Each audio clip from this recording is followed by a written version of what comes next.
do anything to talk about them in this report. So took them out of this report's summary. Lots of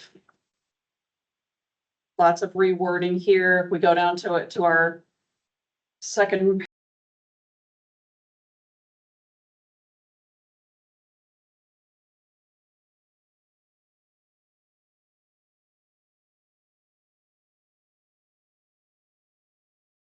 In the graph there, just to make that read cleaner. I'll make sure everybody's comfortable with that. Following summarizes the highest priority activities necessary to continue and improve the water use program's functions and operations. The WUAC urges the legislature to approve appropriation to support these activities agreed upon by council consensus, blah, blah, blah, blah, blah. And folks shout if you're like, oh no, I hate that. I love it. I love it. All right, so we've got our recommendations, our stream flow study, our assuring timeliness of SSRs on the top of the next page.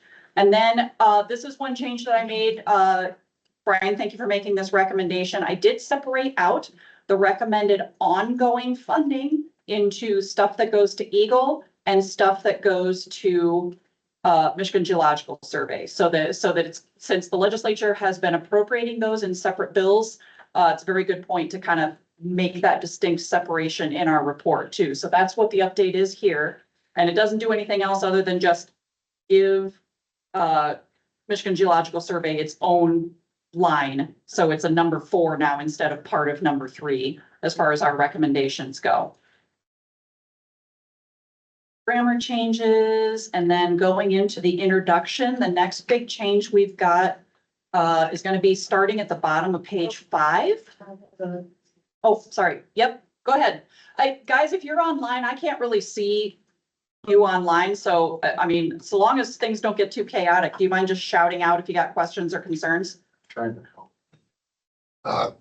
No problem.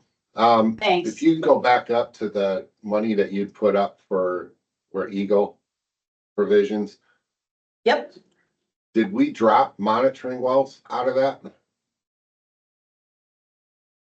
We don't, I think the question that you got is related to the contract that we don't have finalized with USGS yet. So I've got a note later on in the report saying that we'll update that ongoing expense once we have that information from USGS, because we just don't have it yet.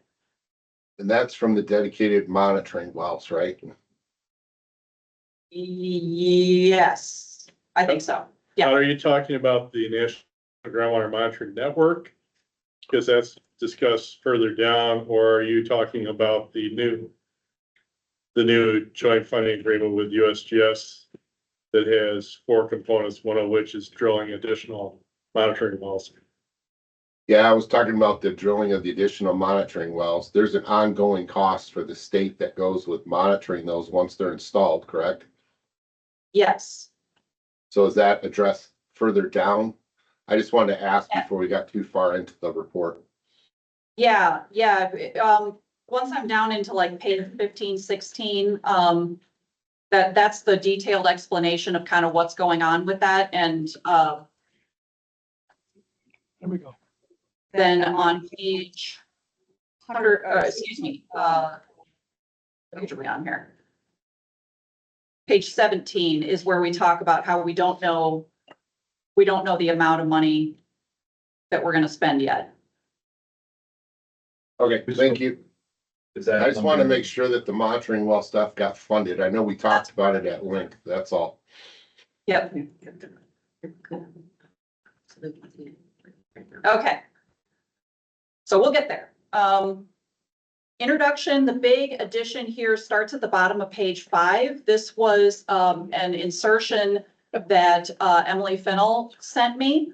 And so this is a discussion of climate migration. Oh, and there was a question about should we include stuff about other uses of water. And Adam, I had asked the question if you wanted that included in the introduction here, where we're kind of talking more broadly about Great Lakes issues, or if you specifically wanted it in with the recommendation for the stream flow depletion monitoring study. I really didn't have a preference. I'm sorry I didn't get back with you on Oh, that. that's all right. There's not a preference whether it goes one or the other or both. It was just that I noted that we were highlighting population shifts and potential increases related to agricultural needs, but not identifying other societal emerging things. Yep. I don't know that it's fair to call out something like data centers as an example, but you know, we don't know what may come due to technology changes and so forth. Yep. So let's see if I can find the sentence here. So that this is right above where we're talking about the climate migration. This is where I thought it would be good to insert this, maybe at the bottom of that preceding paragraph. And the sentence would be, there may also be increased water demand from new types of users as society changes, such as the increased demand for data centers and associated cooling. So what do you guys think about that? Do we include an example or do we not? What's your thought? Sounds like a good idea. Yeah, I like the statement. I don't know that we need to add any more than that. Someone who's not in the industry, I think is, people who aren't part of it will probably find the example helpful, honestly, too. Okay. All right, so I'll throw that sentence on there.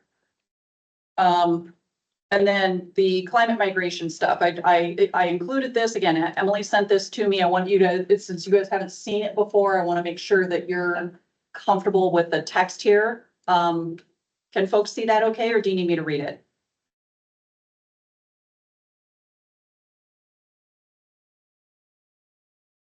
I've not seen any complaints on mine. Okay. Yeah, so it's like about 3 paragraphs and continues on to the next page.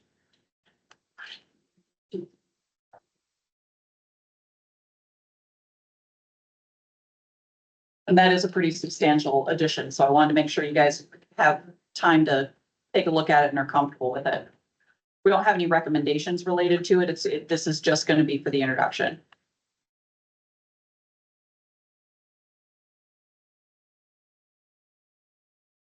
I guess what struck me about it is that it seems speculative, but it seems like it's the kind of thing that when we talk about the future, think of the family in a good balanced way. So even though it's speculation, it's like nobody knows what the future holds. This is something that we need to be thinking about. But I think it's worth it going that way. Okay.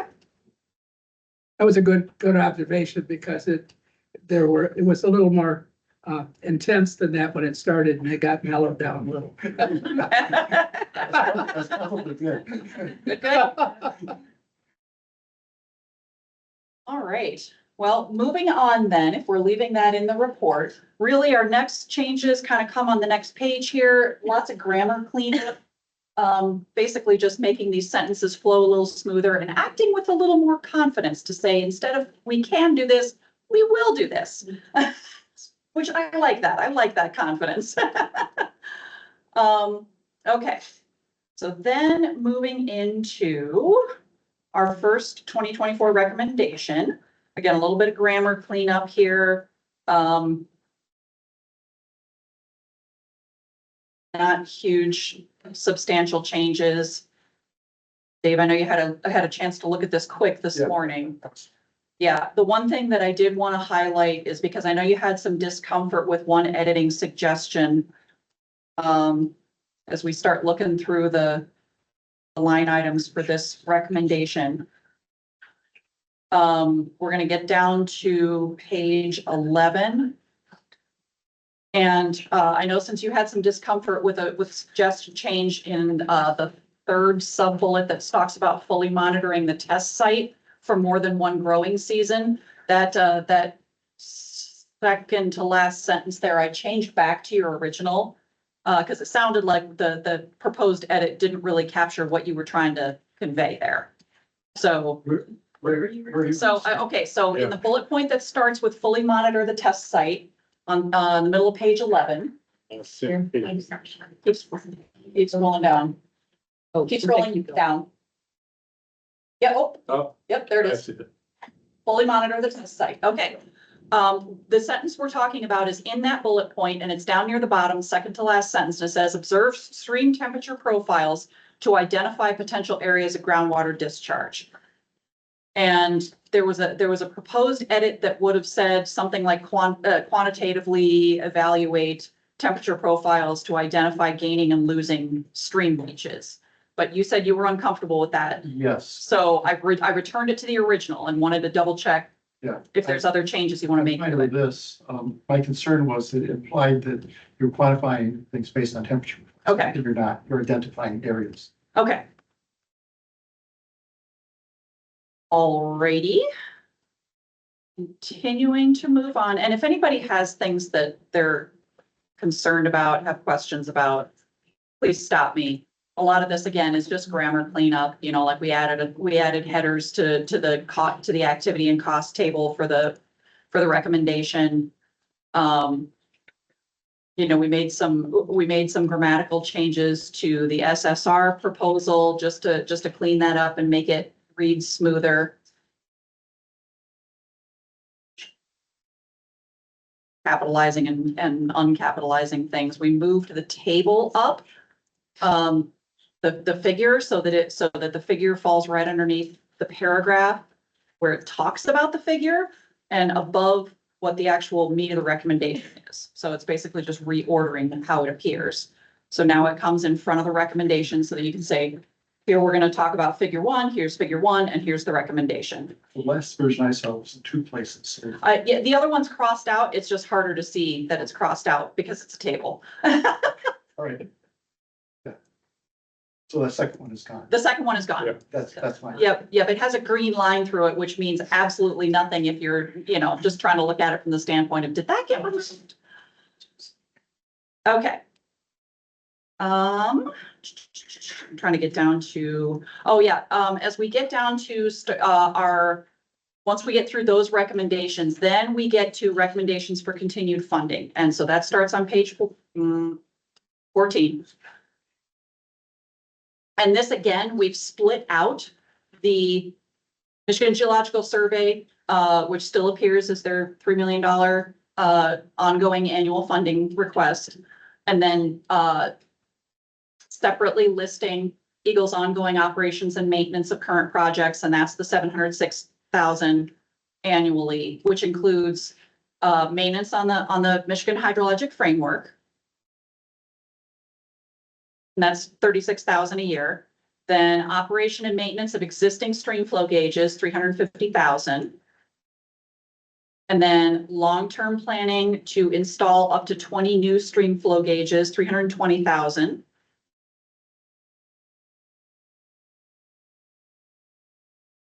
Then long-term planning for installing additional monitoring wells and adding groundwater data to the USGS National Groundwater Monitoring Network.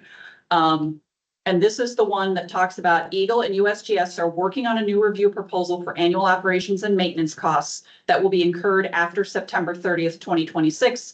The WUAC, that's us, will provide an update on ongoing operations and maintenance costs when it becomes available. So Todd, that's the part that I think you were asking about, that we don't have a cost on yet. And so it's not included in our annual ongoing funding total because I couldn't realistically put a number in there. Laura, part that's down below where the screen is now, was a big red thing. I had not seen that part. Yep, this was an edit that came in this morning. So I added this in kind of last minute. And this is just, since there was a question about what's going on with these wells, Jim provided me with a couple sentences, actually, I think it's just one sentence, to talk about what the groundwater monitoring network is, to help people understand the background of what we're talking about here. It's an attempt to, it's maybe a failed attempt on my part, but to provide greater clarity. There's the National Groundwater Monitoring Network, that's the national network of background monitoring wells that's administered by USGS. But Eagle is in the process of developing a statewide network that would include not just only those National Groundwater Monitoring Network wells, but also wells that regulated facilities, other monitoring wells across the state, some of which may or may not be impacted. So this new edition reads, the National Groundwater Monitoring Network is a network of unimpacted background monitoring wells. Other monitoring wells, many at regulated facilities, can be added to a Michigan state-specific groundwater monitoring network. Legislative appropriations to implement WUAC recommendations and other funding sources, such as groundwater proposal for change, can be used, and I think we should change a little bit on this sentence, for wells in a Michigan groundwater monitoring network. And then it continues on the rest of the original language. That's, So the idea is that there's a national one and there's a state one. And we're participating in both, is that? But essentially, the state monitoring well network would then provide a subset of that data that would be available to Yeah. the national. so subset of the state network For the would Michigan be reported to USGS as part of the, National Groundwater. for their national. Again, no problem with concept, I'm just not quite sure. I mean, maybe it's. Like, maybe we'd say will be added. Or no, wait. That's gonna change much. The language in the parens is kind of a term of art that no one understands, and it's detailed in our budget process. That should be removed. Okay, we'll take that out. And I'm sorry you guys can't see the changes I'm making because Jim is showing you the copy that he has. So you won't see the changes live, but I am making them. So I'm very sorry for that technological fail, but I couldn't make my computer work. I couldn't make my computer play nice with all the stuff in here. So I am making these changes. All right, so the parentheses are gone. And the groundwater proposal for change is gone. Do we want to say something like, if you don't feel like that's very clear, maybe say, maybe you can say something like Michigan's state-specific groundwater monitoring network will be added to the National Groundwater Monitoring Network. And then legislative appropriations and other funding sources can be used for wells. So that's kind of reversed, the Michigan statewide network is broader. And Okay, the National Groundwater Monitoring Network wells are only gonna be a subset okay, of that broader statewide network. okay. What do you guys think for a way to make that clearer?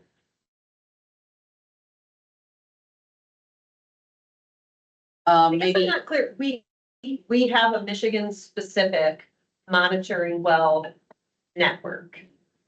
Or is it a? I'm looking to our Eagle folks to say for sure yes or no. I just didn't know that. Is it a database or is it Like a? Adam's trying. Okay, looks like, all right. Help us out here. So the concept is that the state should have its own state monitoring network, and as Jim said, a subset can be provided to the USGS network, the national network, as appropriate, the wells that they would like, but the concept that we envision, especially with the new database project, is that we should be in charge and build out our own monitoring network and think of it as a Michigan monitoring network.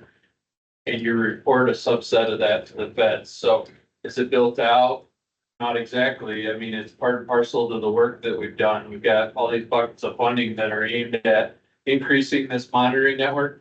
I guess I'm trying to socialize the concept that if federal funding comes and goes, that we're not along for the ride on that, and that we're thinking about state monitoring network. That makes sense. I guess I wonder if some of the details actually. Michigan. So an example is there's a network of unimpacted background monitoring mostly. I know exactly what you mean by that, but I'm just afraid that by putting those kind of adjectives there, just maybe confused for some people. Well, what does that mean? I Yeah, don't think we need to go into what it means. I think we'll just tell people network of wells, or even background monitoring wells, I think is fine. And then there's another spot there, Rose talking about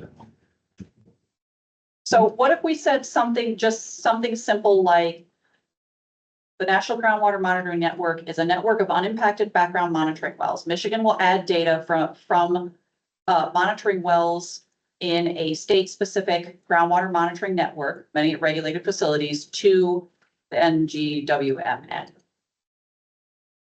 Well, the other one I wondered was the many regulated facilities. I'm not sure Okay, why we have to say that. we don't need to say that. And It again, it does make, brings up the question, why, what do they do? Why is it regulated?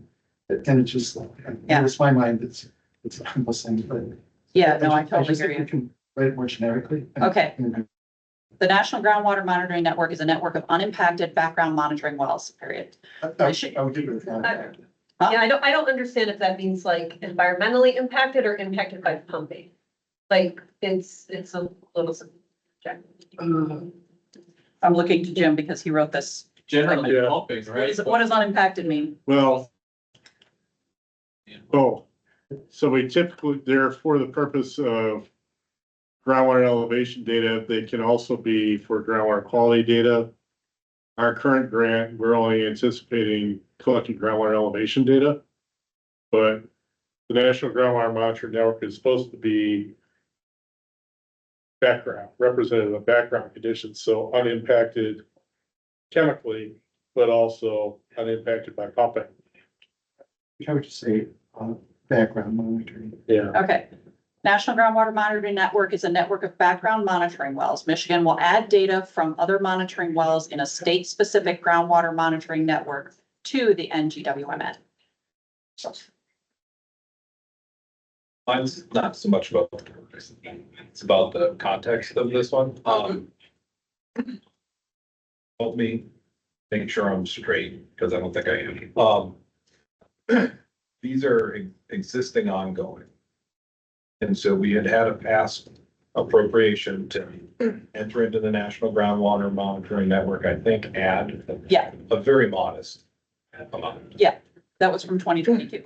So when I think about identifying excuse me, the cost of keeping up with those, this is the ongoing section, not a new recommendation. This is It ongoing. would be how much is needed in the next couple of years to maintain the ones that we spoke to in a past recommendation. A lot of the wording in this is talking about the goal of 160 or 70 and the buildup. And that seems like a new recommendation, not speaking to an existing ongoing. Mhm.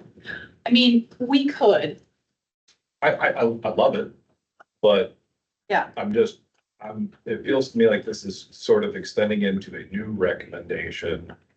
And not narrowly speaking to the financial ongoing obligation of past recommendations. yeah, I mean, we could, if we wanted to, just leave it at the paragraph, at subsection D there.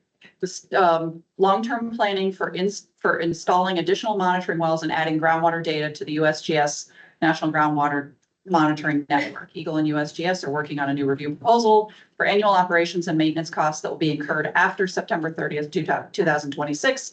The WUAC will provide an update on ongoing operations and maintenance costs when it becomes available. And then we could just get rid of that whole sub bullet that we just got done arguing about. That might be a good idea, because when I read that, the reason why I put those edits in was the Well, yeah, people were asking. potential for confusion.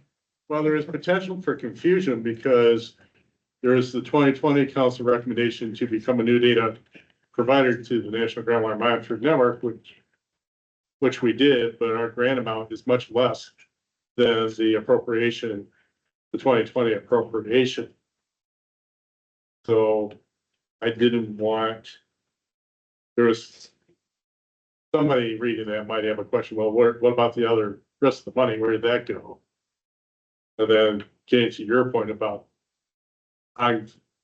progress made versus ongoing future work. So, Yeah, I think it's just the kind of Yeah. I think we wanted to make sure that we hadn't set, a certain number of wells out there with like 2 years, we're leaving them vacant. I think the new stuff, so, working on a new proposal, that that starts getting maybe a little weirder for me in the terms of like the UAC recommendations versus Eagle proposals, totally different appropriations proposal period. Yep.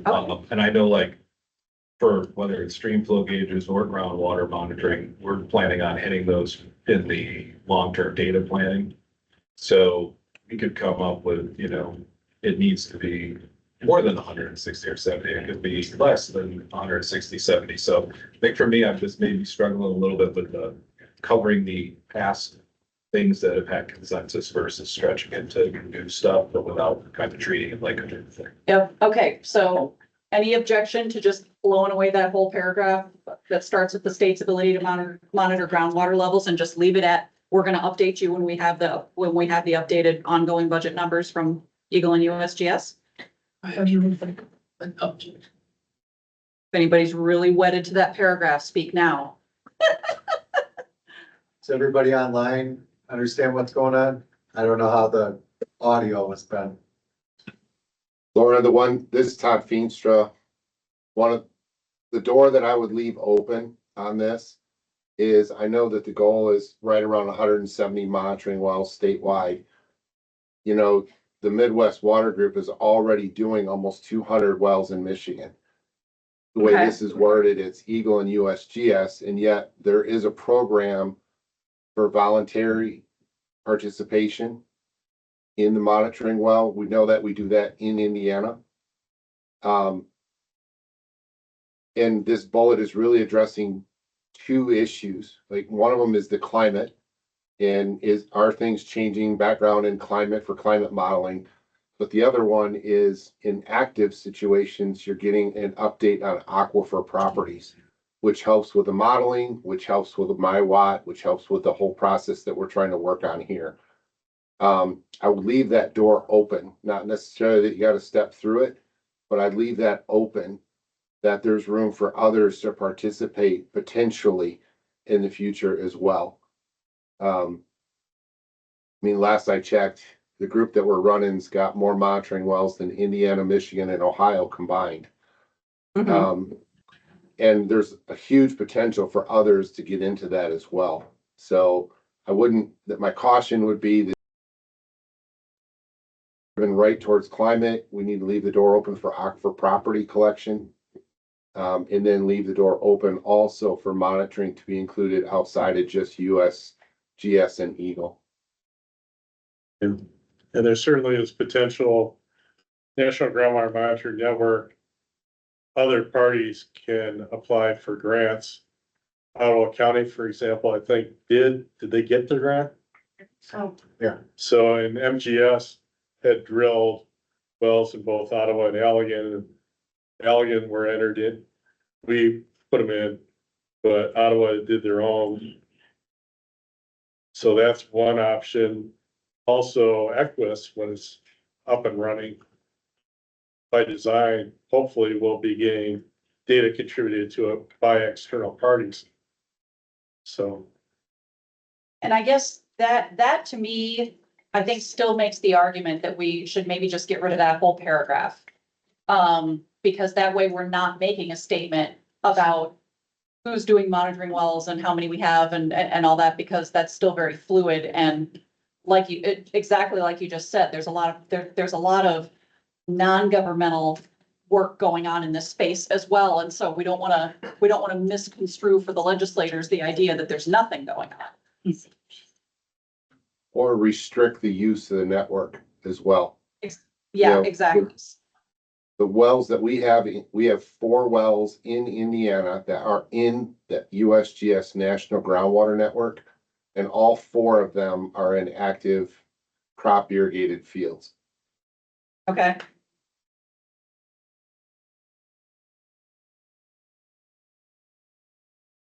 Well, it sounds like everybody's in agreement with that. Okay, yeah, I think I'm making a note here. We're still trying, we're trying again to see if we can. Yeah, might have something here. So you guys can actually see the changes I'm making, because I know you absolutely want to see me type in live time. That'd be very nice to actually see it. There was a question in the comments really quickly. Yeah. it's actually more so just to report in all, in general. The question was, will this report be published? If so, when will it be available?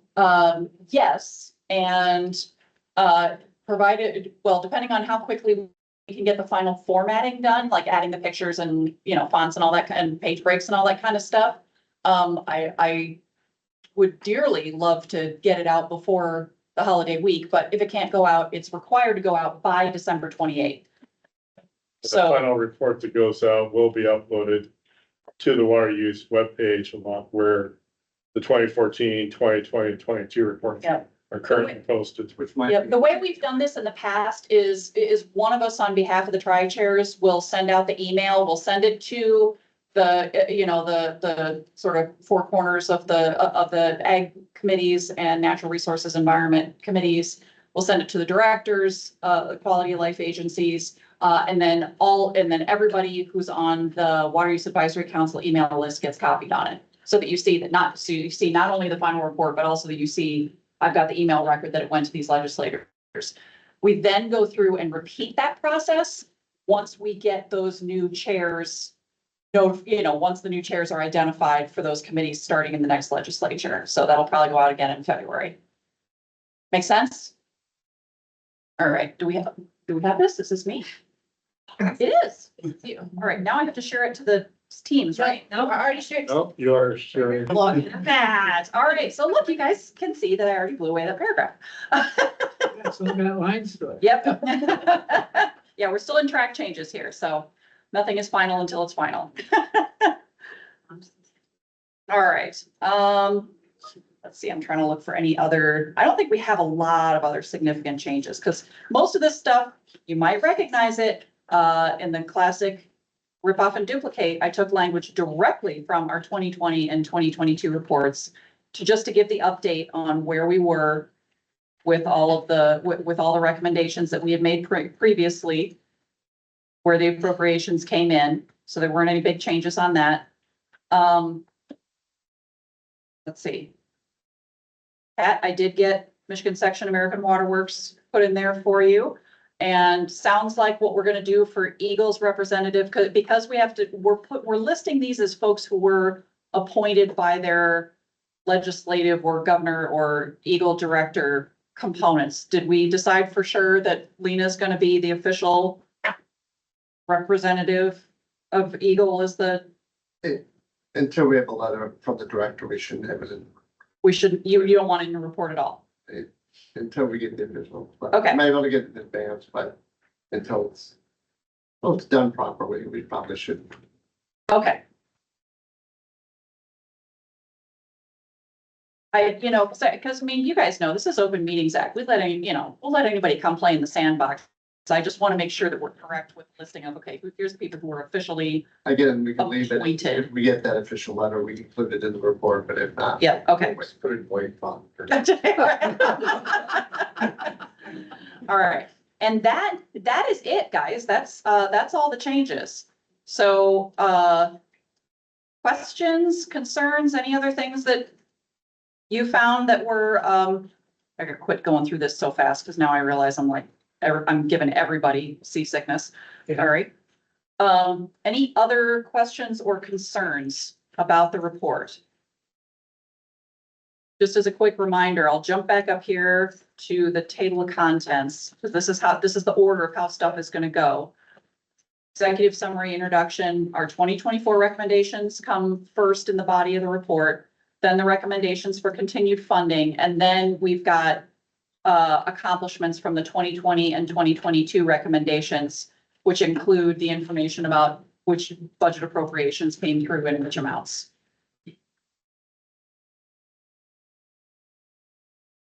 So if everybody's happy with that, then Bree and I will work together on getting the final cleaned up pretty version done, and we will get it out Before the holidays. on time. Before December 28th. Reminding them. Thank you again. Thank you guys so much, because this is not possible without everybody providing the recommendation language and the edits and taking all your time. And I know you've had to read this 47 times. So I really appreciate your patience, and I really appreciate everybody who made comments and edits. So thank you. It's also helpful to have someone take the lead, so, right? I spent many years as a legal secretary in a former life, so I figure I might as well make use of those skills. Appreciate it. All right, so I'm gonna stop sharing now. And then I think what I'm gonna, oh, wait, before we go on. Web Squared, and then I will turn it over to Brian for the rest of our meeting. Okay, so where we ended last time is we talked about improving the water withdrawal assessment tool, depletion and allocation calculation, of which there's three parts to it. The one that we're focused on is the replacing the half max tool with the web squared process. But there's also that we've got work that's going on that we've already approved on the transmissivity and storativity. And those will be done hopefully sometime early next year. So the thinking was, if we're gonna make change to the tool, let's do all three at once. And so kind of package them together. We've got to get past the web squared part of it to be able to do that. And we ended it with, I think, Laura, you were expressing that you wanted to talk to some other people who weren't comfortable yet. So I guess I'll let you Okay. kind of summarize where you're at and then we can. Yeah, sure thing. So I guess taking just a step back to our previous approval of updating the transmissivity and storage coefficient numbers. That was something that was based on reviewing a pretty large body of data from site-specific reviews and other information that the department's been collecting in order to inform that change. And what I'm hearing from farmers, and anybody who, who's been involved in this conversation, please feel free to weigh in also. But what I'm hearing from farmers is they're very uncomfortable with moving forward with a change from half max to web squared without something to demonstrate in Michigan that it actually is more representative of reality than the half max rule. Right? We all acknowledge that we hate the half max rule, but the concern that farmers have is they're like, look, this was, this had some comparisons that were done to numeric studies that work was done by Sam Zipper in Kansas.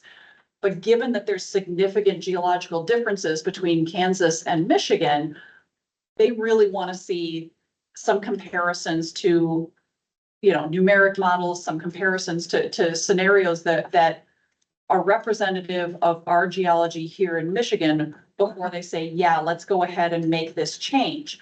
And the reason why they've got concern is not, even after explaining, this doesn't go back in time, this would only be for future withdrawals, is they're really concerned about further eroding trust in a system that a lot of them already don't understand and don't have a lot of confidence in, when they don't have anything that they can point to say, this is how we know it's actually more representative of reality. And so we had talked a little bit about, is there the possibility of either taking existing numeric models that have been done in watersheds in Michigan and, looking at some comparisons of half max and web squared and doing some analysis to figure out if one is a better representation of actual stream flow, of how stream flow depletion is allocated, or is there the possibility of looking at that more in depth with the stream flow depletion study that this council just approved and is going to go in this report. And so that's where we kind of left it, is that I'm hearing from my members that there's a lot of discomfort about just going ahead and switching to web squared because it sounds better. And they want to see something done in Michigan to back that up. And so I'm not a hydrologist. I don't know how you conduct a robust enough study to demonstrate it. I just know that one of the ways that Sam Zipper wrote about and published in, analyzing the web squared method was that they compared it to a number of numeric studies on watersheds. Are there any questions or comments on? Question online from Jason.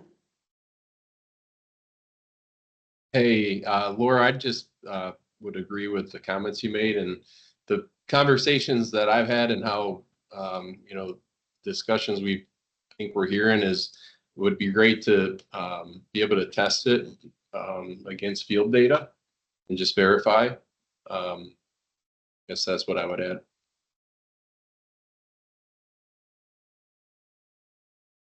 Any other questions or comments? I don't see any other ones online. I guess what I would say is that, I think we need to do a better job of explaining what we're doing with the various models that we use. And when we're talking about the analytical models, it's basically that they are what they are. They don't represent geology of California or Kansas or Michigan or anyplace else.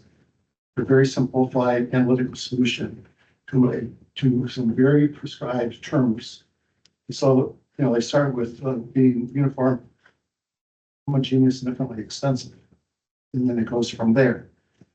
And so you can't reproduce hydrogeology from any place. What you do is that you use the terms that are in the model to represent the complexity in a simple way in the model.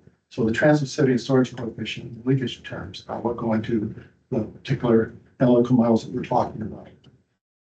And that's the extent that you can do anything with those models to try to represent complexity.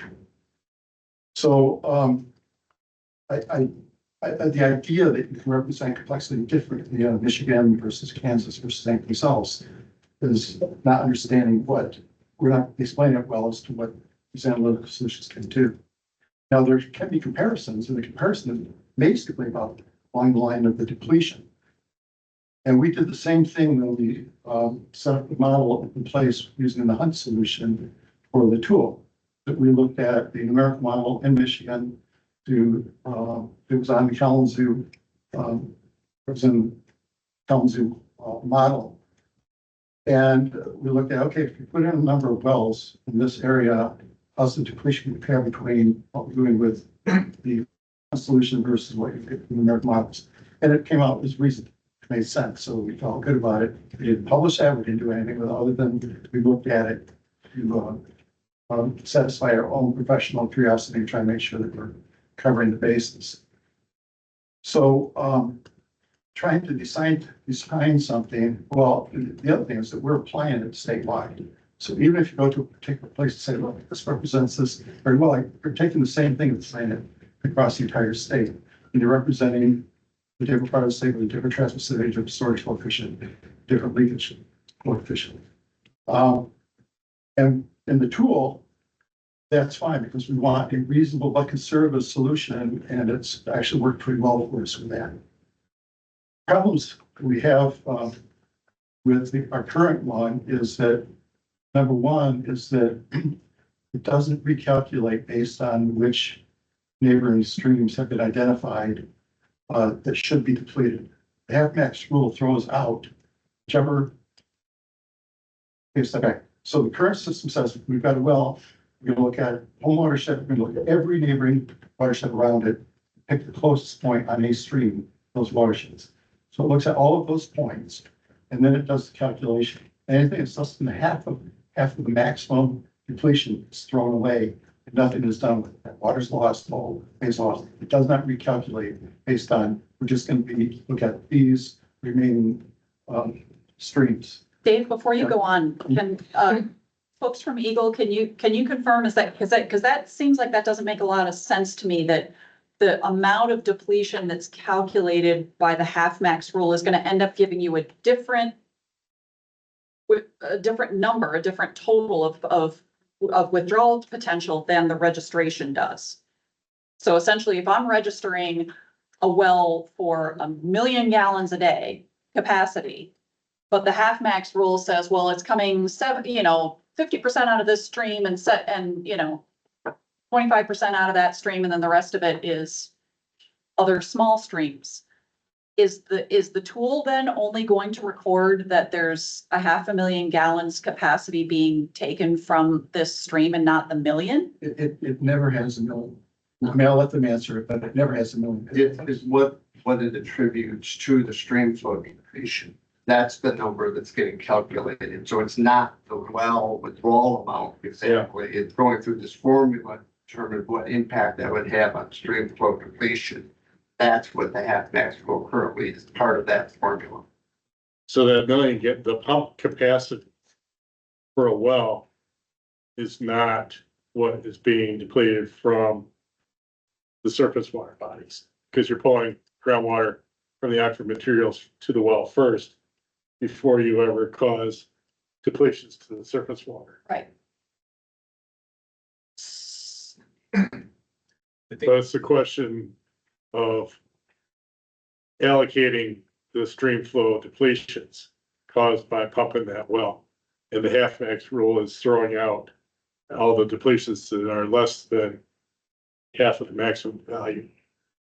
And that goes into registration. So I guess then what I'm hearing, and please correct me if I'm wrong, because I had thought that it was recalculated and that we were taking still the total depletion out. And it sounds like we're not, although in another way, it sounds like we shouldn't be because we're not, because if we go to a calculation in which we are taking everything from the surface streams in depletion, we're not accounting at all for what's taken from groundwater. But we correct that if we go further than that.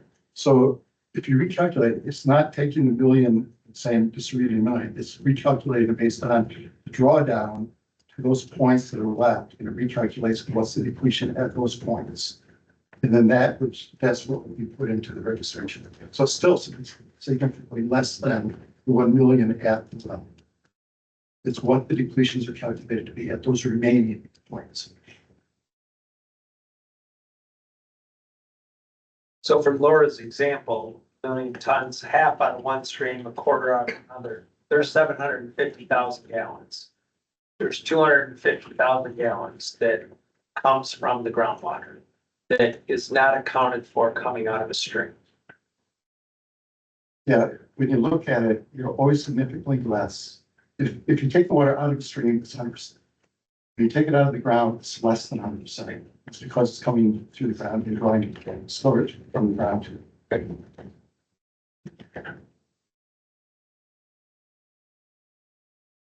that's been one of my concerns through time for across, 5,000, 6,000 registrations, wherever we're at now. Yeah, We're supposed to count for all the cumulative depletions.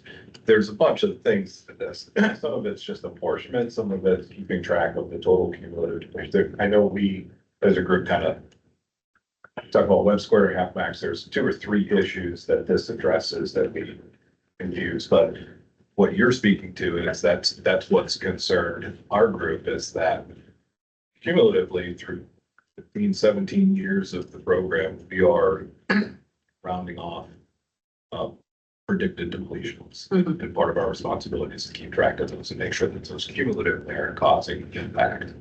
So this is only one piece of this issue, but that's been one of our concerns. yeah. And I guess that's still where I'm stuck on is I definitely don't want to be the person who's a hard line, like, I love the half max rule and I want to keep using it because I don't. And I want to recognize that, that we're doing our best to accurately display and calculate what's being depleted.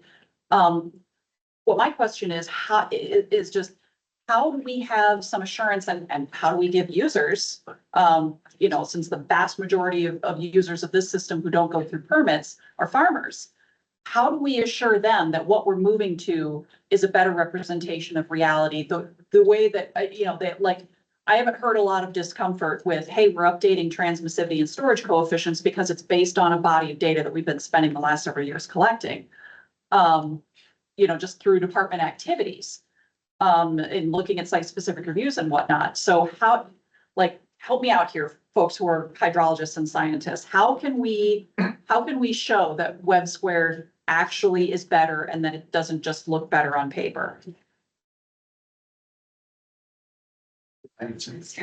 Please save me. I don't know that I could say, but it sounds like we need to meet them where they are and what their level of understanding is. And we can tell them that, yes, you can apply this and it's gonna be applied statewide, and, okay, does that feel fair?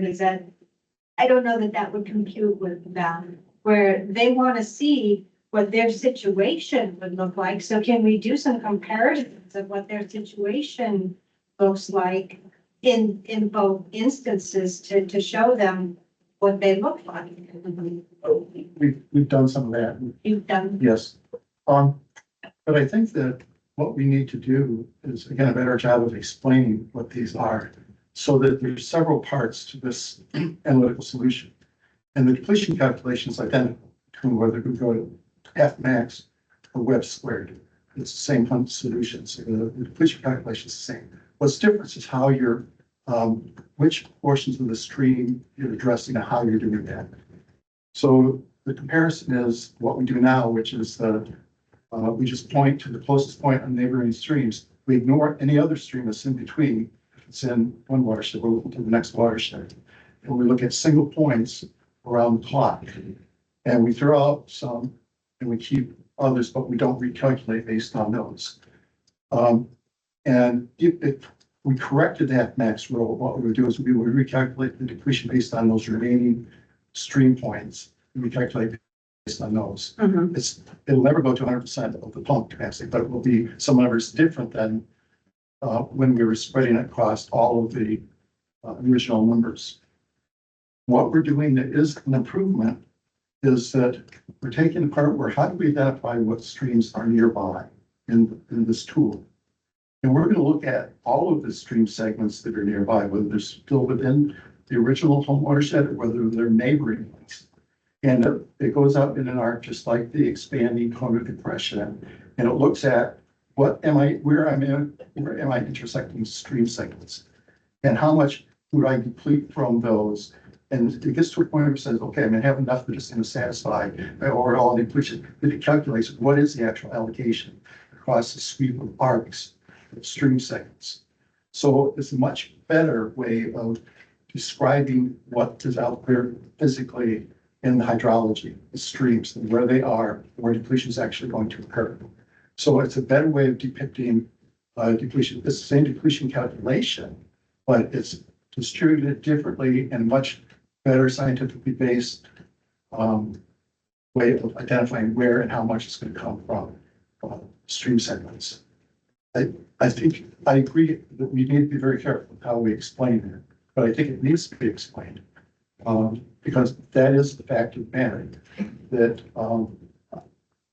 we're not, the questions that they're asking, I think are good questions. I don't deny that at all, but that's also why we designed that study that we have, is to really dig into depletion, stream depletion, look at it with monitoring, modeling in a lot of detail, and have all comers be part of this, see what's going on, and really learn from that. I think that is what's going to help. And it's going to help especially with outsiders to understand what we're doing. I think it's going to help if you understand what we're doing, help guide what is done in future site-specific reviews. It's really going to help with future depletion calculations and how they're modeled and how they're handled and how decisions are made. So I think that's a really important thing. I think that is what farmers want. I think that is the ultimate answer to their questions. But I think they're kind of barking up to the wrong tree going after an analytical solution, trying to hold it to those expectations. Looks like Brock had a question. No, not necessarily a question, but more just to like chime in saying that to show effectiveness of a comparison of model using just information from Michigan might not necessarily be the best way to show whether or not this method works. The best way to show would be to find really good soil logs, like conclusively, like really good soil borings that someone spent the time and actually put really good soil log together, and then use those, because the hydraulic conductivities, which dictate more or less all how the fluid flows around it, are going to be the same wherever you go. The only thing that would change would be the viscousness of the solution of the liquid based on more or less temperature.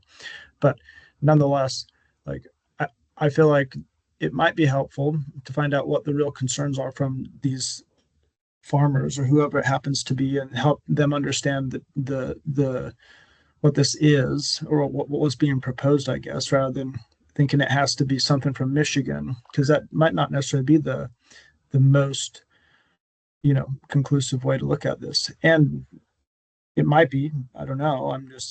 I just know that no matter where you get a fine sand, it's going to have the same void space here, or if I move it somewhere else. So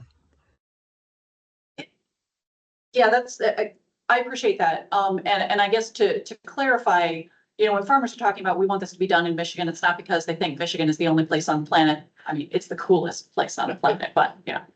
But what they're thinking of is, hey, the subsurface geology in Kansas is really different from the subsurface geology in Michigan. And so if we look at all these numeric models and, you know, people tell us that, hey, Web squared was tested against these numeric models on watersheds in Kansas, they're like, well, that probably shouldn't mean much, right? Because yes, fine sand is fine sand, but it occurs in different places and different concentrations in Kansas than it does here in Michigan. And so that's, you know, what they're concerned about is finding a way to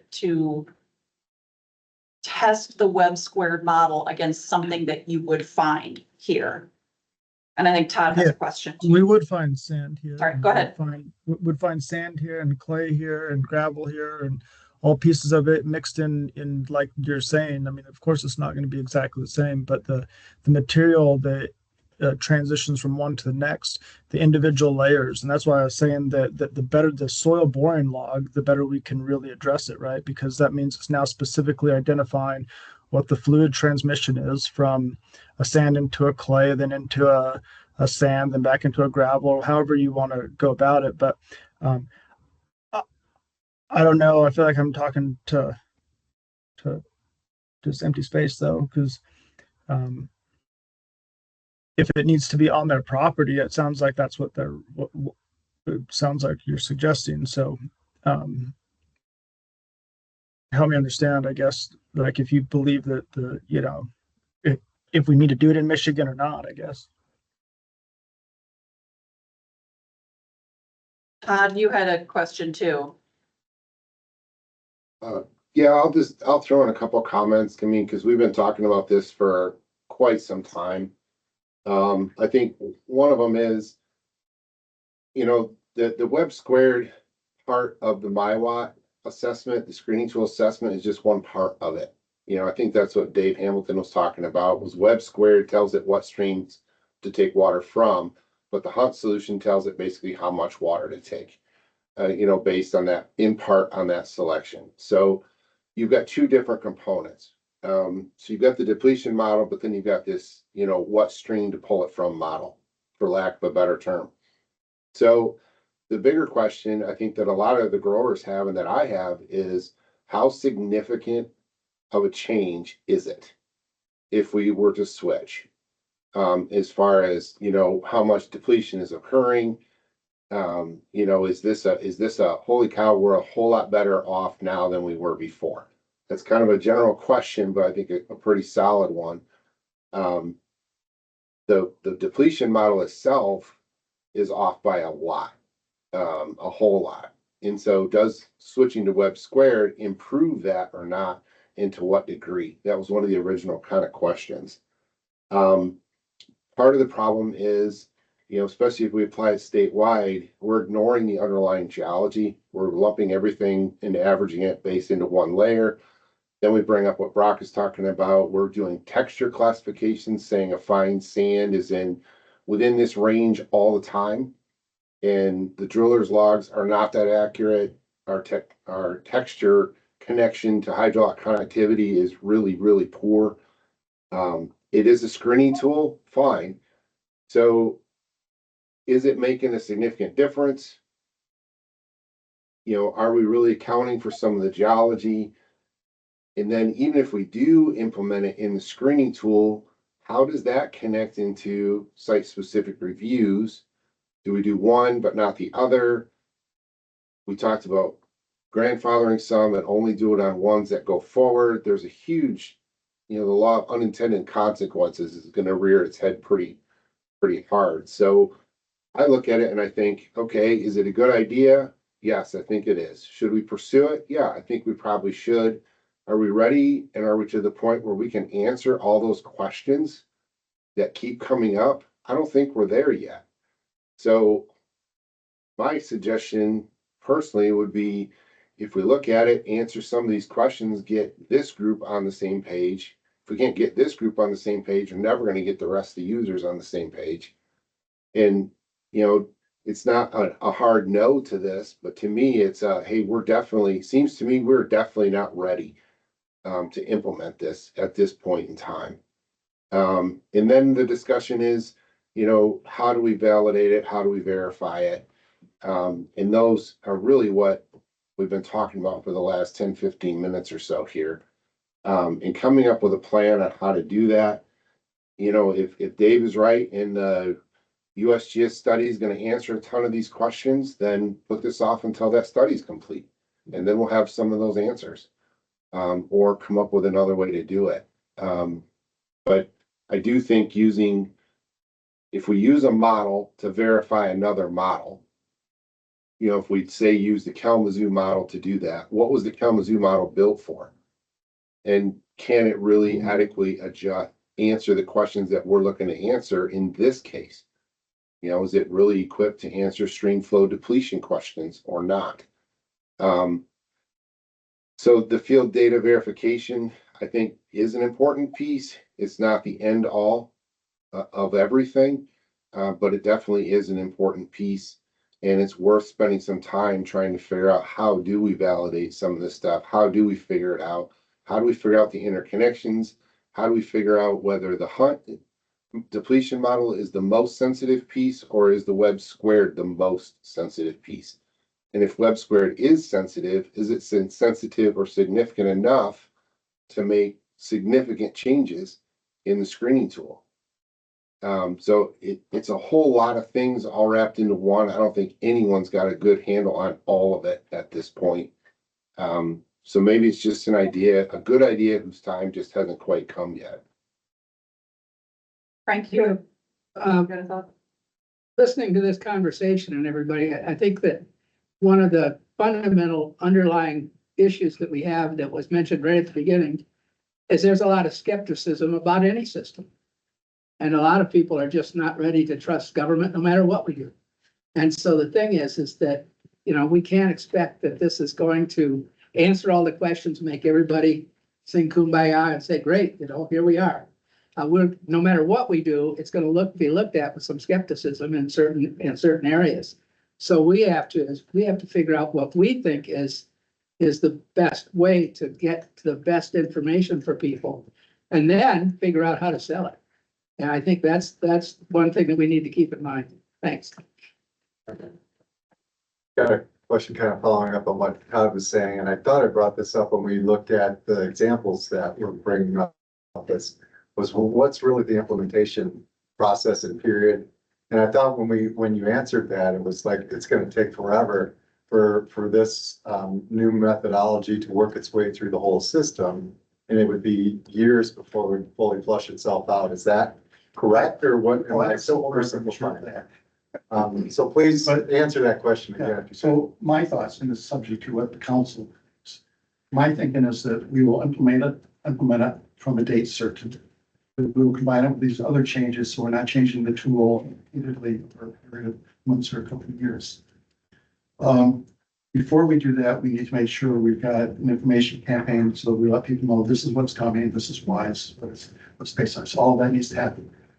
Again, my idea then is so that we start from that date certain, that will be in the screening tools. Every time that somebody runs a screening tool, we'll use that new way of identifying where the stream flows allocation and the calculation with the new TNS. So that would be implemented from day certain. Now, it will take time before that moves to the system. Now, the department is free to use whatever the department thinks is correct, the best science available to figure out what the conditions are in any given situation. They have not moved way beyond using the analytical solution, but I think they realize they need to. And so I think that they will start using more numerical models to do that.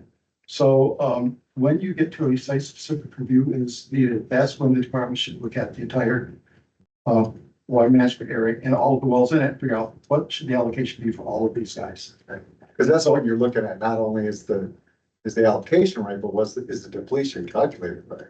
Right. Right. And so the screening tool itself is designed to be reasonable but conservative. We don't want it automatically proving something that turns out to be, this is causing a problem. That's inherently built into it.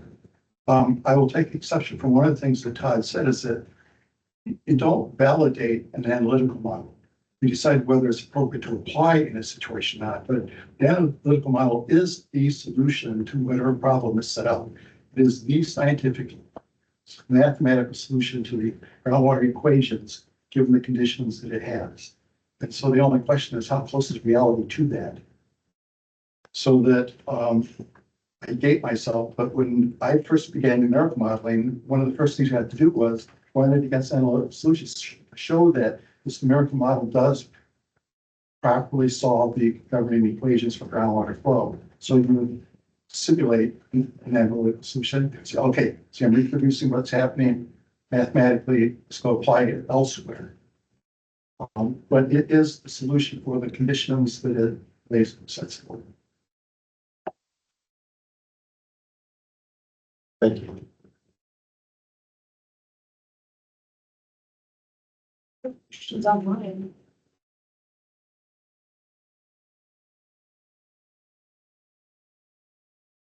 I will add one point. I think when we talk about the difference between analytical modeling or numerical / three-dimensional modeling.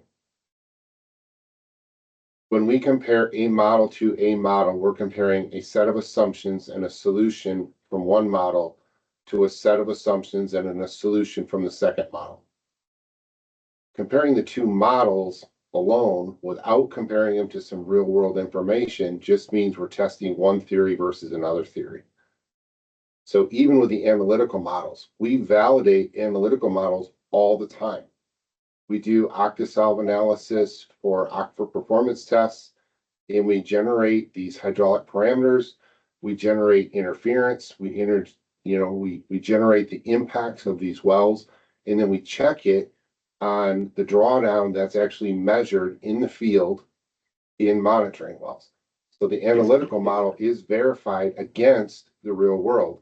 If not, I can make a model say whatever I want it to say, and it doesn't matter. It doesn't need to match the real world. None of them are going to match the real world exactly, because all of them are simplifications of the complexity of the natural world.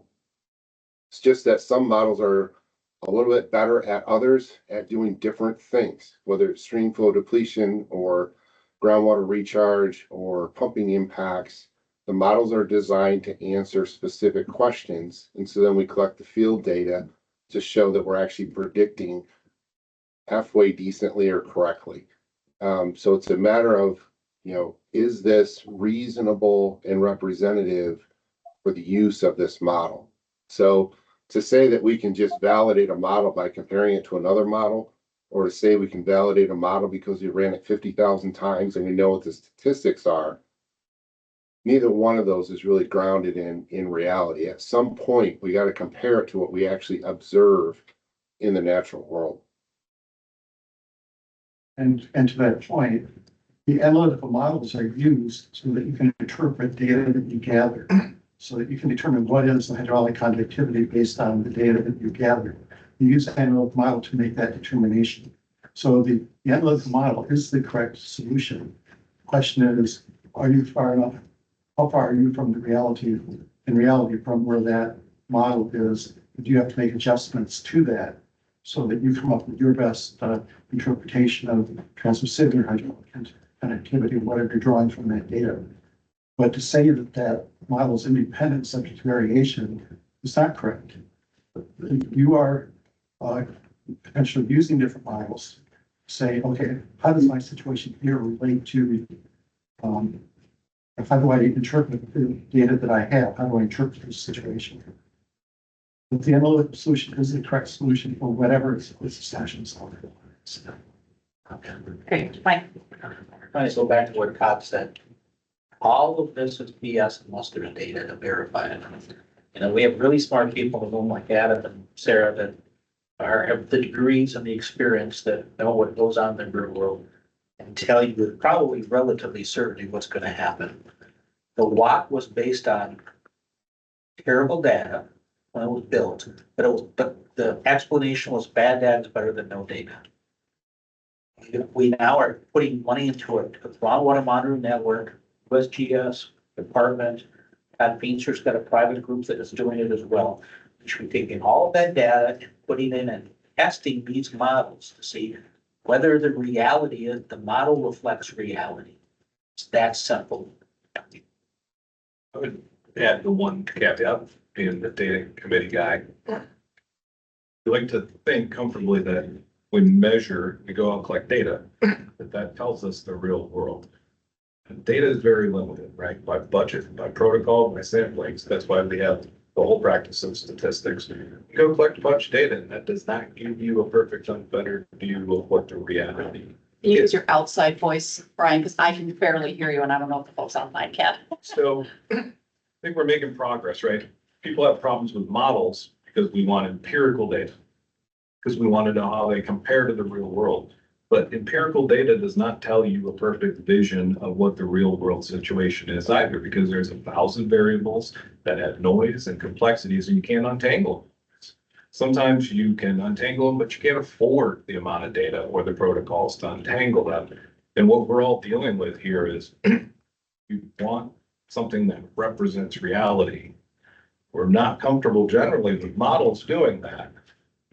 But when we collect data, that is what you look at in a pile of data. If we could afford, 1,000 piezometers and seepage meters and stream flows, that's not giving you a pure, unfettered look at what the reality of the situation is either. I think that's what Dave was just alluding back to, is that even with a bunch of data, that if your model doesn't match that, you still don't know which one is closer to reality or not.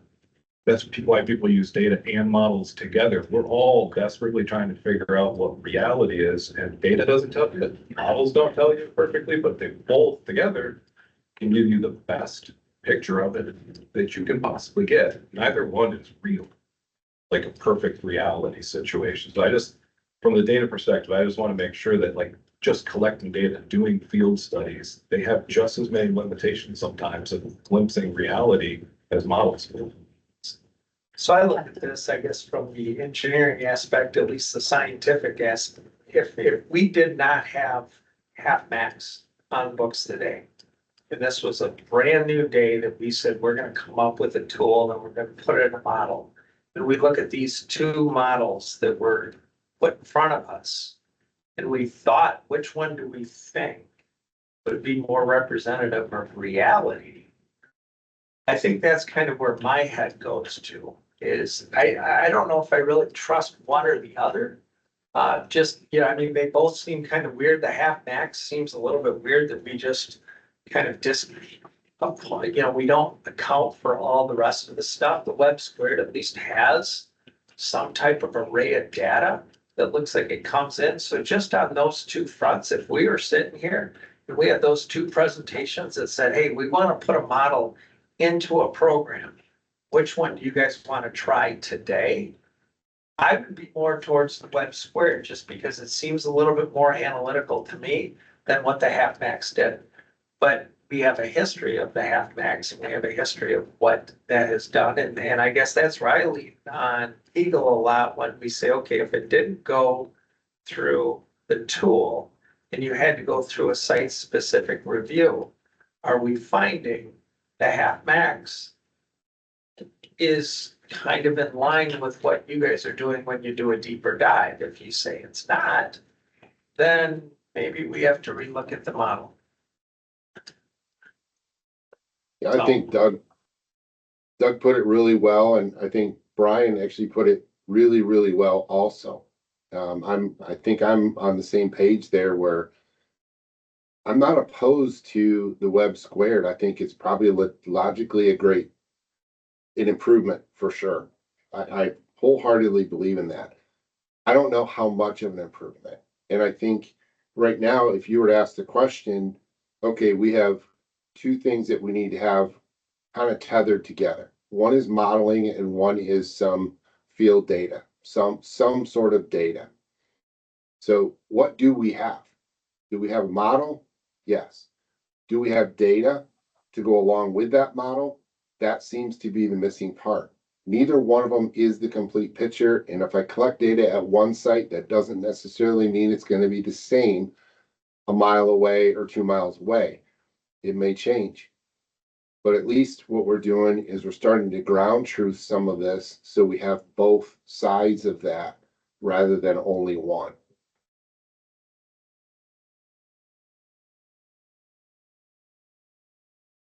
So I guess what I'm hearing is some desire to potentially take lot registrations or even site-specific reviews and run comparisons of web squared and half max to, you know, to demonstrate what do we think is a better reflection of reality? Is that what I'm hearing? As a potential idea to get to how, you know, how can we show this is, But I don't know what reality is after that model spits it out. And that's the hard part. Yeah. Is that, cause they each are gonna come up with different numbers. yeah. And we say which one's correct. I mean, that's where I don't know. Yeah, and I don't know either. I just know that I'm struggling with the trust issue Yes. among our members and, you know, and Frank, I definitely respect that, you know, we've gotta at some point make decisions in here, you know, knowing that most of our constituents don't spend their days and nights thinking about this stuff. And I also need to be able to go back to them and say, I made the decision that is best for advancing the program, best for the science, best for accuracy, best for what we think, you know, meets reality. And that's what I need help on is help, you know, help me to understand and to explain to farmers how, you know, how do we know? Or how do we theorize, you know, to even go back from. Do you think that a groundwater model that was calibrated to site-specific data in Michigan would be sufficient to actually, like, if we did an evaluation in that environment? I know that still is, you know, we're relying on two different sets of assumptions, you know, as Todd had pointed out a minute ago. But I mean, would that get you closer to where it is that you think you'd be easier able to defend that? I mean, I think I could, because then I could say, look, we looked at this in the context of site-specific reviews that we had to do detailed studies on, maybe numeric models, maybe we had to do a bunch more data collection. And, you know, we find that in this case, web squared is appropriate. It reflects stream depletion from these sources, which are, you know, which makes sense from the landscape and from, you know, and from what we're seeing in the geology. Yeah. That would help a lot. Okay. Because, you know, the last thing a farmer wants me to tell them is, well, it's just a model, it's just math, it doesn't matter, just close your eyes and go along with it. We did, I mean, But that's Lena- essentially what web squared evaluation was that we had done, is we went through and we documented the differences between the two different estimate methods, right? Like that was. Right. 6 And months ago. comparing an estimate to an estimate, I think would comparing site-specific review data to the estimates, I think would be a big help rather than just saying, oh, you're just taking two models and you've just picked which one is your favorite. But comparing them to site-specific review data, I think would be very, very helpful. I mean, the bottom line is there's gonna be winners and losers of any change. Sure. Right? So we just have to accept that, and I think that's a lot of the apprehension is am I gonna be on the short end of the stick? So I think that's the culprit in the room. Yes. Well, I also don't want to throw farmers under the bus and claim that the only answer that they're willing to accept is one that's advantageous to them. Right. They want to get the science right because they know from our esteemed colleagues out west, what happens when you deplete a resource and then you can't access it anymore. Your property's worthless, you can't grow crops, and you're done as a farmer. They don't want that. So even if it isn't necessarily helpful to them, they want it to be right. And that's what they want the assurance of, is that, are we moving more toward right with web squared? It's easier to live with a no when you know that what's backing it is actually going to be beneficial. And that's why I think comparing it to those site-specific review data would be very helpful. Because then they could say, okay, this is a real situation. This was done, the web squared, we see that it is a more reasonable reflection of what we think is actually happening. Broadcasting. Yeah, sorry, Brock. Oh, no, you're good, you're good.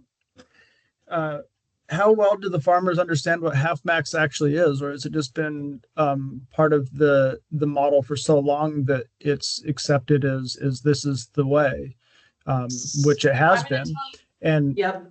and if they understand or at least be presented like I don't know who it was that was talking, but I think it was kind of eloquent in the sense that if we were to rewind the tape and see both of these presented at us at once, and then just look at them subjectively and then decide whether or not which one is the better option, and then go back to Todd's point of how much better based on budgetary pieces here. And then I feel like that's a fair question back to the folks that say they don't want to move if they would like to. I think some education or at least understanding of like what, unless they already know how the half max actually works to explicit detail, and also know how web square works. I mean, I think that's what needs to happen is everyone needs to see what option does what. Yeah, so I will say that probably 90% of the farmers don't know what half max is and don't care. But I've got, kind of a go-to list of folks who have been engaged in this issue since the council's early days, like 610 farmers who are, like they know this stuff. They've been paying attention to, they've come to some of these council meetings. They know what I'm talking about when I say, hey, what do you think about, if we changed out the half max rule? They would know what I'm talking about.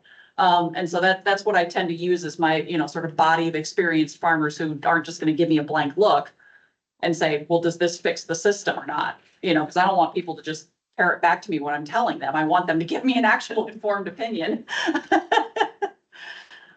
So I assume this goes back to the models then? Do you have enough that would bring it forward, or are we? We thought about how do we do this? Yeah. Yeah. Nobody has come up with a way of doing this. Best thing that we have is what we put together in this proposal, which I think will be an excellent study. And that is to do what you're kind of talking about. I'm not sure what to gain.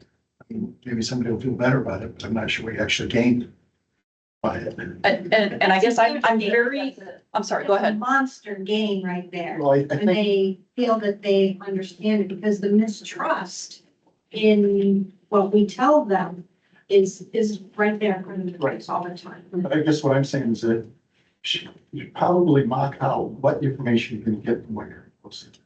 I think, Yes. is that going to be adequate to answer the question? Yeah. Because I think if the answer is no, but if it does, I'd be thankful. Mr. One other suggestion that I have is if we do decide we want to stick with half max, I think we at least correct the not recalculation, because that is an error that's in the current system. And I think we should at least fix that. So your original proposal was to kind of change all these things, the transmissivity all at once. Yes. So we won't really know what, That's what I was trying to jump Yeah. in with, is that, Yeah. there's the originally. the analysis that was shared in the spreadsheets, that was looking back, like how would it turn out if we had gone back with for those 30 watersheds, how and recalculated them completely.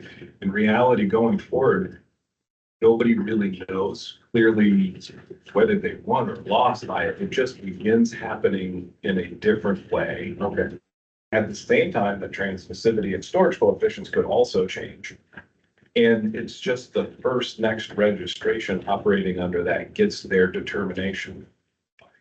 A different apportionment, right, without erroneous depletion, but for each one, the next one could fall into an area where they have a stream wrapped around and one that just comes, or it might not make a difference.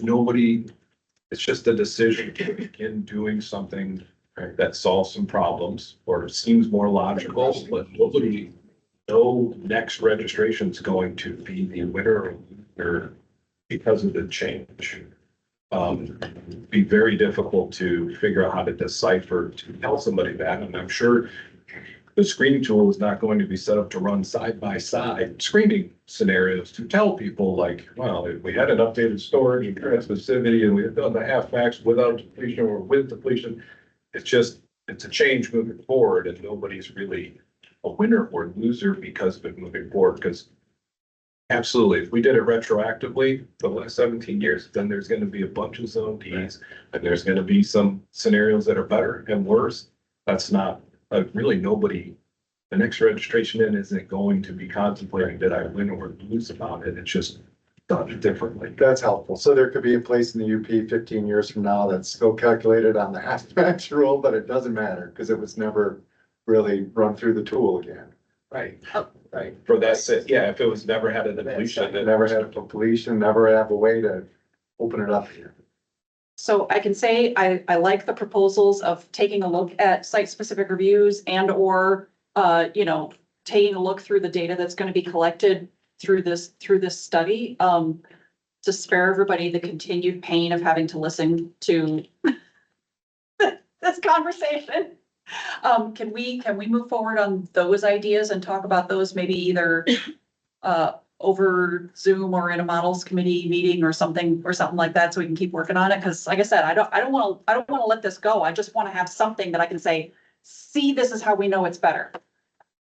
So are you going to work on that? Then yes, we can work on it through this committee.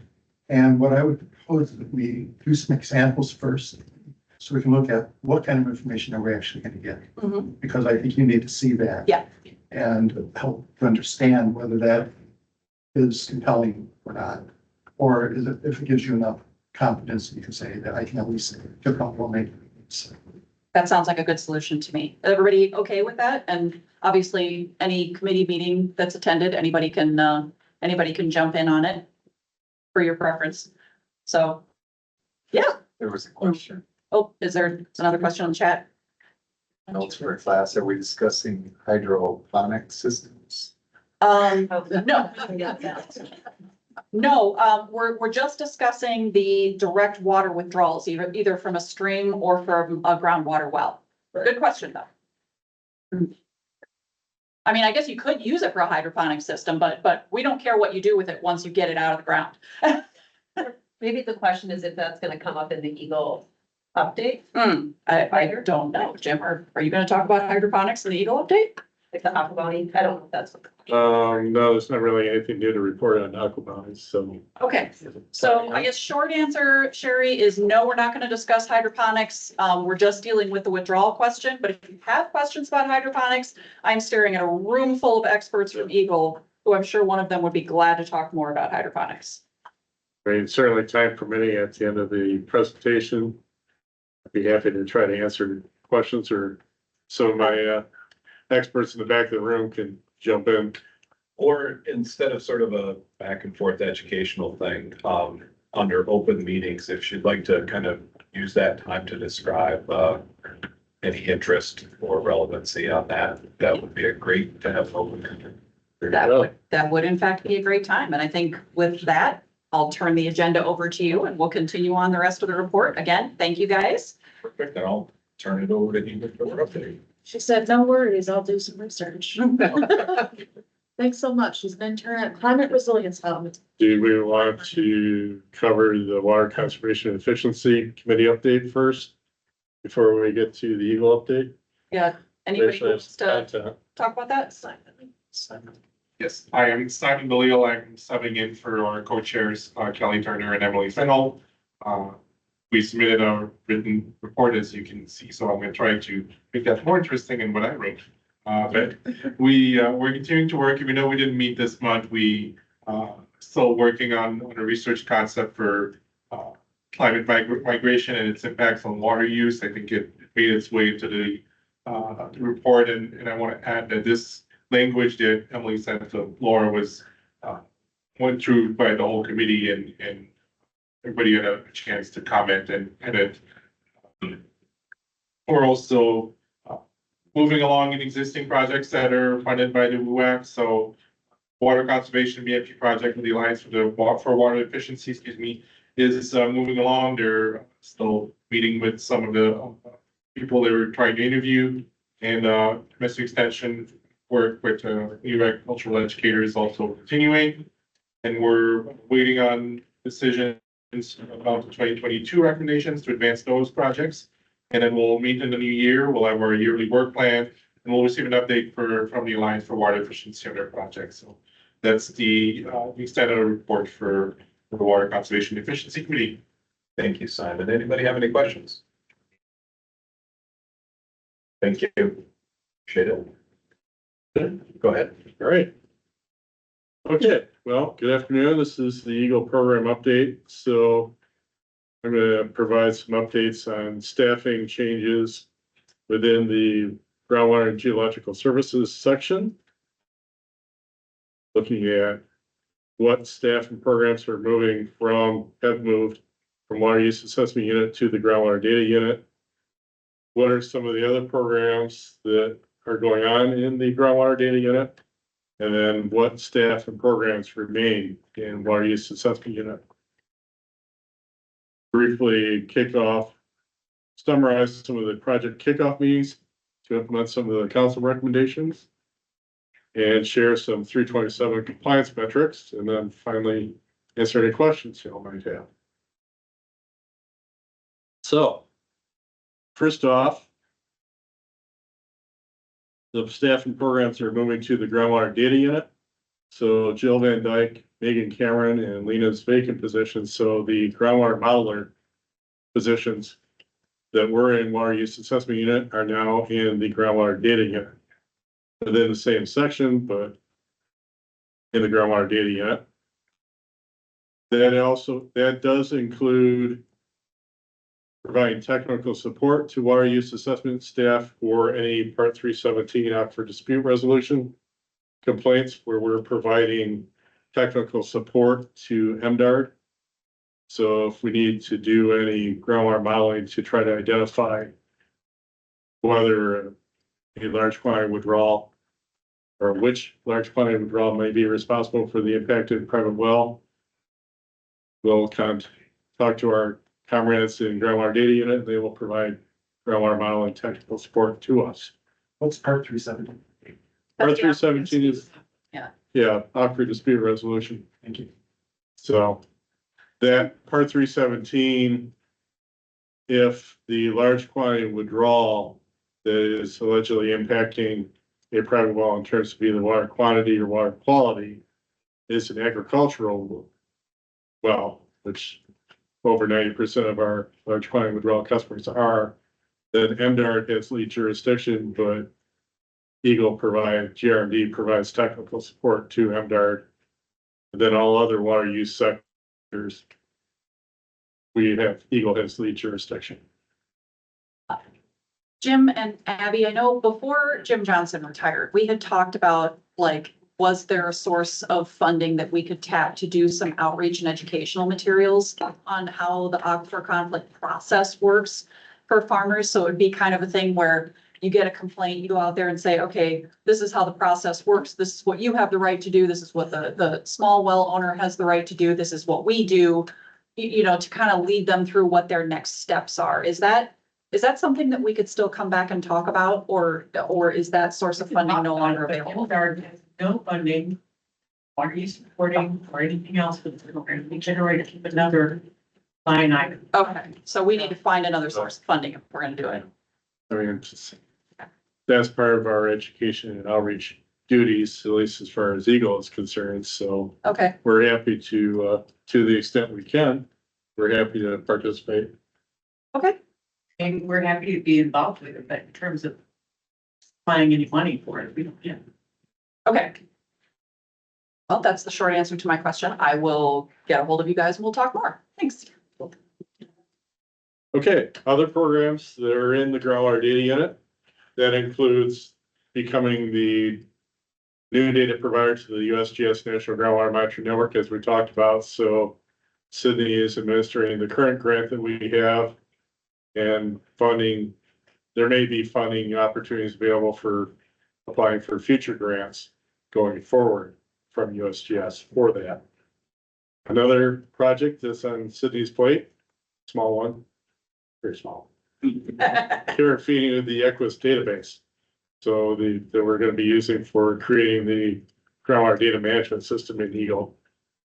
Then also Tarco and others providing GIS support for water use assessment unit, as well as potentially other staff in GRD or other divisions. So then who and what stays in water use assessment unit? Part one. Water use reporting. So Andy LeBaron is our expert on compiling all of Michigan's annual water use reporting data. And he's also continues to process Part 327 permits for new and increased withdrawals over 2 MGD. And then Hannah Arnett continues to be doing great work on compliance. So addressing potential violations of Part 327 and bringing them back into compliance. We continue to do site-specific reviews, so that is Ross Helmer and Miriam Mayer. And we are filling 2 vacant geologist 9 through 11 positions in the unit that will also be doing site-specific reviews, so getting some support for Mariana Ross. What else stays in water use assessment? Part 2. So collecting miscellaneous stream flow measurements. So these are one-time stream flow measurements across a cross-sectional transect of a stream. That is done both by USGS. We have joint funding agreements with them to install and operate continuous stream gauges, but also they have USGS staff go out and do miscellaneous flow measurements. But water use staff also go out and do miscellaneous flow measurements at numerous other locations across the state. Care and feeding of the tool, answering all the customer support. Andy is our go-to guy. Also, Andy's unavailable. You can try the rest of us, but hey, Andy is our go-to guy, so. And then Part 317 compliance, the aquifer dispute resolution. So the administration of that will be done by Hannah, and then as needed, we'll rely on the groundwater data unit modelers to provide technical support if we need to do any groundwater modeling to identify whether a large quantity of withdrawal is responsible for the impact to the private well. We're also going to continue to be doing pre-screener reviews for public water supplies. So essentially, that is doing a site-specific review for Eagles Drinking Water Division for a proposed community water supply project. So Ross will be taking those over from Joe.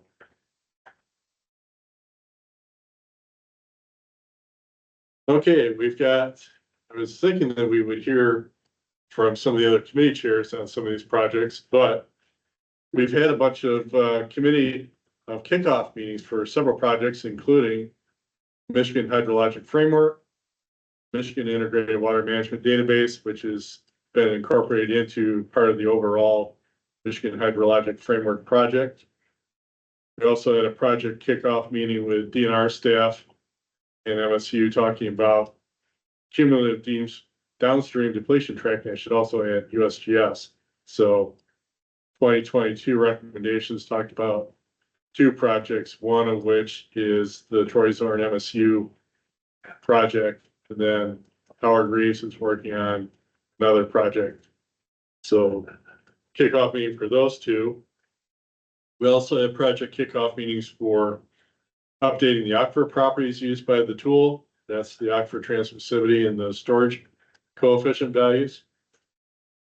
And then also we had a kickoff meeting for updating the tool's user interface.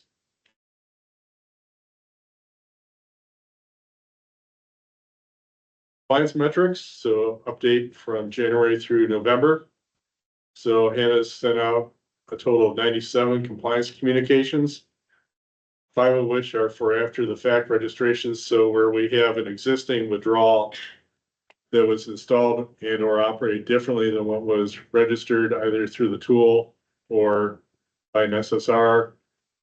If there's enough stream flow available to register the as-built as operated, that's what we do. Send out an after the fact registration.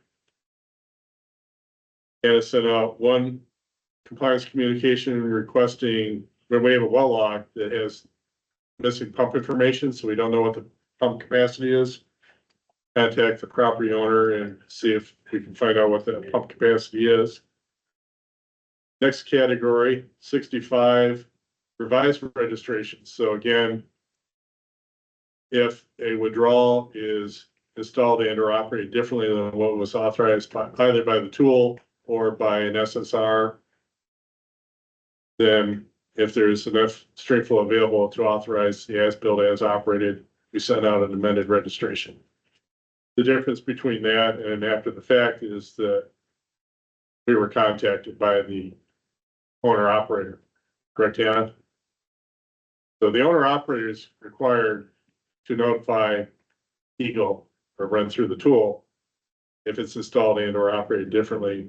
Sometimes they do, in which case it's an amended registration. Sometimes they don't, in which case it's an after the fact. That's the difference there.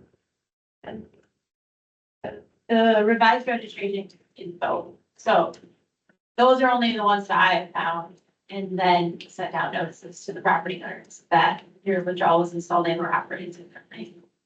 After the fact registration is when they not that they're gonna install a pump. We might them. Okay, everybody catch that distinction? All right, and then the other category, installation verifications, 26 of those, so that's where Hannah contacts the property owner to find out, yeah, did you in fact install the withdrawal that was registered? In addition, Hannah sent out 15 first violation notices for violations that are more serious than what we typically would address through compliance communication. So 15 of those first VNs, of those, 6 of them were closed after successfully coming back into compliance. So with that, are there any questions?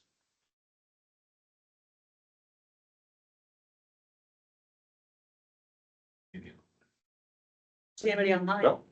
Okay, well, thank you very much. Then we're on to agenda 8.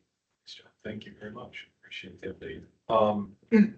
Future meeting dates, I think you probably already saw them and maybe hopefully even had a spare moment to put them all into your calendar for next year. They really should align, I think, with the same cadence of last year. So whether it's painless, I don't need to repeat them all, but there they are. And so we'll start out as we typically do. Right after a report, we'll go back for these every other month. Unless we determine that more are needed. And the other thing to tell you is that we'll start planning, if there's any special agenda topics, any new topics or special presentations and things. So if those are on your mind, you have ideas, please send them to any of us, or Pat or I or Brian. And so we can start fitting them in and doing the reach out to make some of those possible. That's what it looks like. I know that we'll be busy and we've had the report. Everybody's put a lot of time into that, but kind of looking forward to January and February, starting fresh, getting going. And obviously there's a lot of work that we have to do. All these different projects that you do have funding for. So but there it is. Any questions about meetings?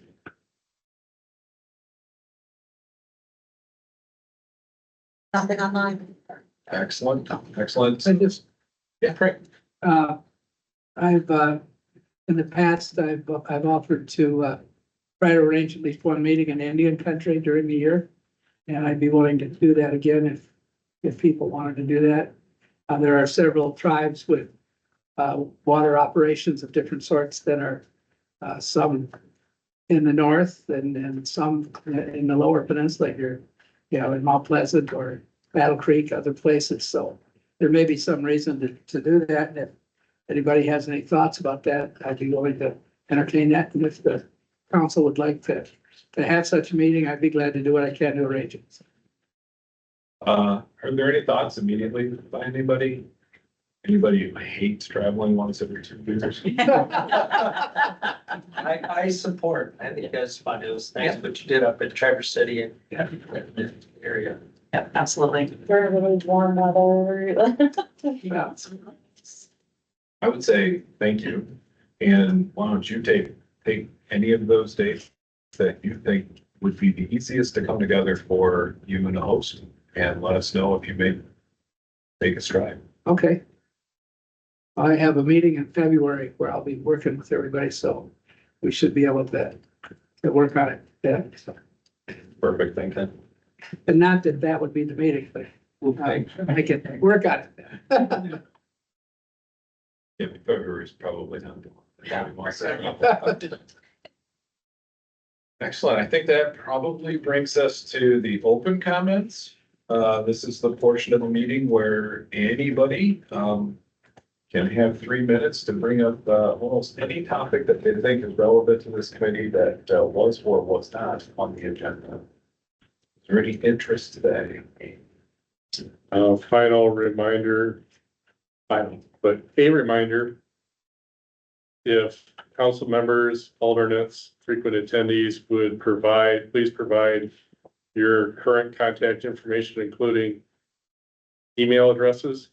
So we've gotten some complaints about members and other frequent attendees not getting email notices of council meetings, minutes, etc. So we want to make sure that we're updating our records, reaching all the people that need to be reached out to. So please help us. Thank you. Yes. Thank you, Jim. Flash your hand. Yeah, it started to there. Thanks, Brian.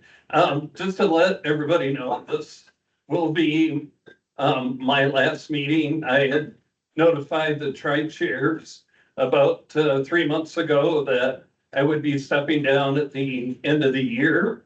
And I do believe that Dave Maturin and the Michigan Townships Association have been in contact with Speaker Tate's office about local government replacement. So hopefully that person can get named before the end of the year here. But regardless, I've enjoyed my time here and thank you very much.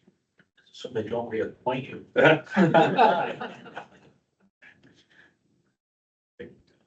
Thank you for all the years. Yes, Tom, thank your you face has so been much. here since first time I ever showed up to one of these. I know how many years ago that was. So thank you for all of the years of contributions and engagement on this. Thanks. Any other open comments? Somebody check online or something. I'm not seeing anything online. All right, we'll conclude open comment section and conclude the meeting. Thanks to everybody here. Extra work goes in at this period of the 2-year cycle. I appreciate everybody, the hours spent working on stuff, reading stuff, revising stuff, but also the spirit in which y'all come trying to make sure that we can find equitable, creative consensus recommendations that feel right to make progress. That's greatly appreciated.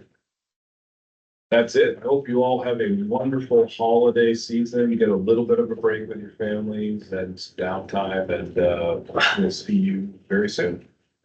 Thank you. Thanks, everybody. I got my full party booked out. You're good. And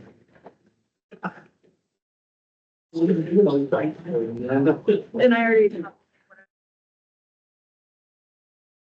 Last thing going. Nice.